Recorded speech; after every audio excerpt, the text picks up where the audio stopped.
निवडणुकीच्या टायमाला सभा झाली आणि खूप महिला होत्या प्रभाकर पाटीलच्या ऑफिसच्या समोर सभा झाली.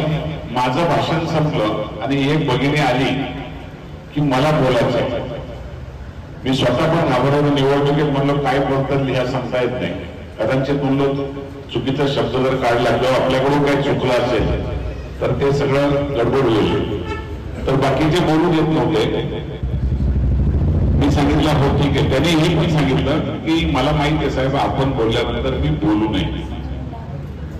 आणि त्यांनी तो माईक घेतला आणि अगोदर तिने तिच्या घरची परिस्थिती सांगितली, तिच्या मुलाच्या प्रवेशाचं त्याच्यानंतर फीचं सगळे विषय सांगितले आणि मग तिने उदाहरण दिलं की तुम्हाला या बदनापूर शहराला किंवा आपल्याला आमदार कोण असावा, कोण